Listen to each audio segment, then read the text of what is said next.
যে কোনো ধরনের অ্যাডিকশন ছাড়ানোর জন্য বা কুঅভ্যাস ত্যাগ করার জন্য এই সামান্য উপায়টি করলে কিন্তু আপনার এই কুঅভ্যাস ত্যাগ করা যাবে এবং যে কোনো রকমের অ্যাডিকশন কিন্তু আপনার আস্তে আস্তে আস্তে আস্তে কিন্তু কমে যাবে।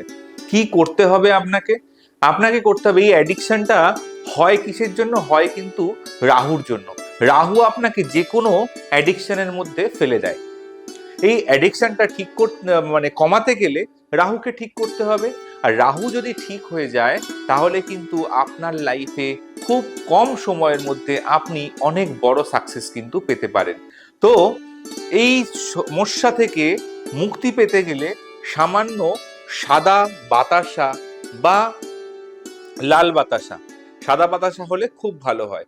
সাদা বাতাসা কিনে নিয়ে আসবেন, কিনে নিয়ে এসে সেটাকে আপনার নিজের মাথা থেকে পা অবধি অ্যান্টি ক্লকওয়াইজ 7 বার ঘোরাবেন। অ্যান্টি ক্লকওয়াইজ 7 বার ঘোরাবেন, ঘুরিয়ে সেই বাতাসাটাকে গুঁড়ো করবেন, হাতেই গুঁড়ো করবেন, করে যেখানে পিঁপড়ের বাসা রয়েছে, সেটা কোনো নোংরার জায়গাতেও হতে পারে বা কোনো গাছের গোড়াতেও হতে পারে বা বট গাছের গোড়া বা অশ্বত্থ গাছের গোড়া, যে কোনো গাছের গোড়াতে হতে পারে।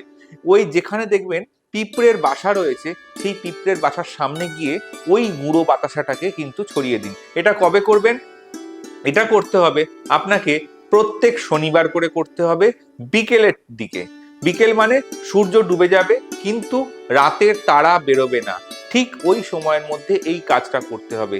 এটা আপনি করুন, আপনার যত দিন যাবে দেখবেন আপনি যে কোনো ধরনের কুঅভ্যাস বলুন, অ্যাডিকশন বলুন, সে যে কোনো অ্যাডিকশন, সে নেশা হতে পারে, আপনার যে কোনো ধরনের নেশা হতে পারে বা যে কোনো ধরনের বাজে অভ্যাস হতে পারে, প্রত্যেকটা কিন্তু আপনি আস্তে আস্তে আস্তে আস্তে ওখান থেকে কিন্তু রিলিফ পাবেন এবং যত আপনি ওই দিক থেকে রিলিফ পাবেন তত আপনার জীবনের উন্নতিও কিন্তু বাড়তে থাকবে।